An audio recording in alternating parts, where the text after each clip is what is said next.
আসসালামু আলাইকুম। বাংলাদেশ বেতার, সিলেট সংবাদ পড়ছি মোহাম্মদ ফয়সল উদ্দিন। বাণিজ্য, শিল্প এবং বস্ত্র ও পাট মন্ত্রী খন্দকার আব্দুল মুক্তাদির বলেছেন, বাণিজ্য মন্ত্রণালয়ের অন্যতম প্রধান দায়িত্ব হল নিত্য প্রয়োজনীয় খাদ্য সামগ্রীর দাম স্থিতিশীল রাখা।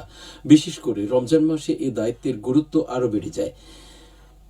আমরা যখন দায়িত্ব নিয়েছি তখন রোজা সামনে রেখে বিশেষ কিছু করার সুযোগও ছিল না। তবে ইতিবাচক দিক হচ্ছে, আমাদের হাতে যে পরিমাণ খাদ্য মজুদ আছে তা বাজার মূল্য স্থিতিশীল রাখার জন্য পর্যাপ্ত। আজ সকালে সিলেট ওসমানী আন্তর্জাতিক বিমানবন্দরে সরকারি বিভিন্ন দপ্তরের কর্মকর্তা ও দলীয় নেতাকর্মীদের সঙ্গে শুভেচ্ছা বিনিময় শেষে সাংবাদিকদের প্রশ্নের জবাবে তিনি এসব কথা বলেন। সিলেট নিয়ে পরিকল্পনা প্রসঙ্গে এক প্রশ্নের জবাবে মন্ত্রী বলেন, সিলেটের উন্নয়ন পরিকল্পনার কথা আমি দীর্ঘ নির্বাচনী প্রচারণা ও ইশতেহারে উল্লেখ করেছে।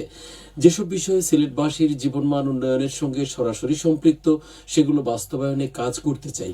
বিশেষ করে কর্মসংস্থান সৃষ্টি, আইটি সংশ্লিষ্ট পেশার প্রসার এবং একটি এআই সেন্টার প্রতিষ্ঠার উদ্যোগ নেওয়া হবে। সিলেটের আইটি পার্ক কর্মসংস্থান সৃষ্টির বিষয়ে এক প্রশ্নের জবাবে তিনি বলেন, কর্মসংস্থান তৈরি করতে বিনিয়োগ প্রয়োজন। বিনিয়োগ আকৃষ্ট করতে যোগাযোগ ব্যবস্থার উন্নয়ন, লাল ফিতার দৌরাত্ম্য কমানো এবং রাজনৈতিক স্থিতিশীলতা সহ সহায়ক পরিবেশ নিশ্চিত করতে হবে। তিনি বলেন, সিলেটে প্রবাসী এবং দেশীয় বিনিয়োগকারীদের জন্য বিশেষ নীতি সহায়তা প্রয়োজন। আমরা এসব বিষয় নিয়ে কাজ করছি।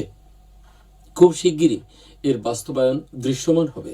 মন্ত্রী বলেন, আমাদের পার্শ্ববর্তী দেশে বড় বড় ডিজিটাল স্কিম গ্রহণ করেছে।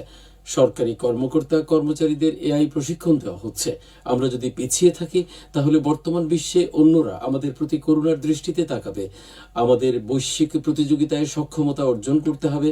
তিনি আরো বলেন, আগামী 5 বছরে প্রতিটি দিন কাজে লাগিয়ে বাংলাদেশকে বৈশ্বিক অবস্থানে এগিয়ে নিতে সরকার আন্তরিকতার সঙ্গে কাজ করবে।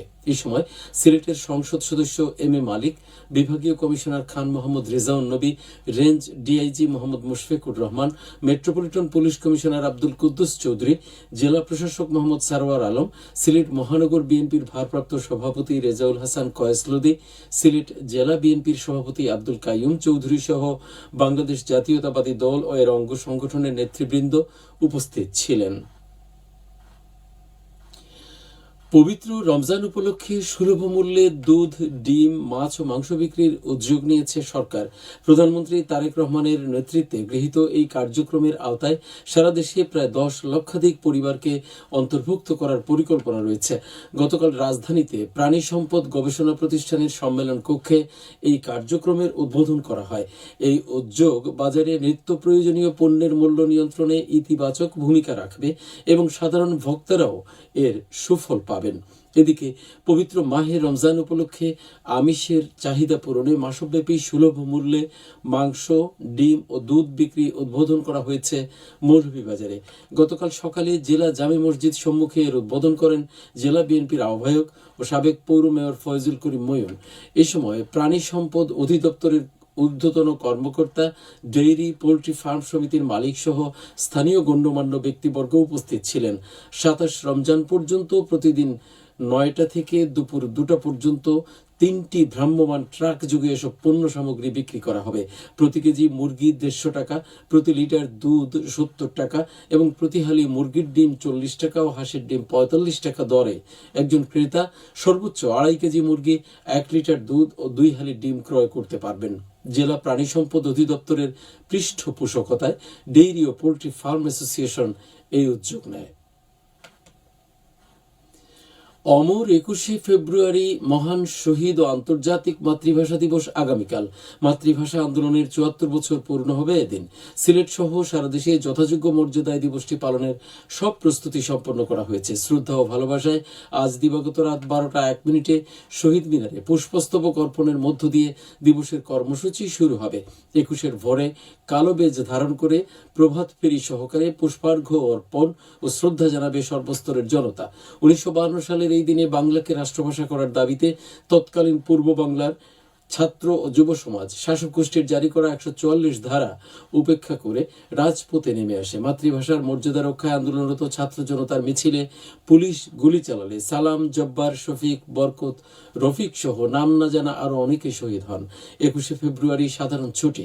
এদিন দেশের সব শিক্ষা প্রতিষ্ঠান এবং সরকারি, আধা সরকারি, স্বায়ত্তশাসিত ও বেসরকারি প্রতিষ্ঠানে জাতীয় পতাকা অর্ধনমিত রাখা হবে।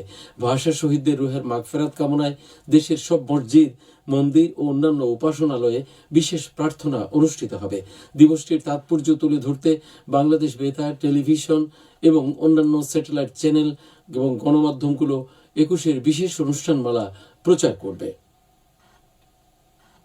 44তম বিসিএস এর নন ক্যাডার পদে 4136 জনকে নিয়োগ দেওয়া হয়েছে। গতকাল তাদের নিয়োগ দিয়ে বিজ্ঞপ্তি দিয়েছে সরকারি কর্ম কমিশন পিএসসি।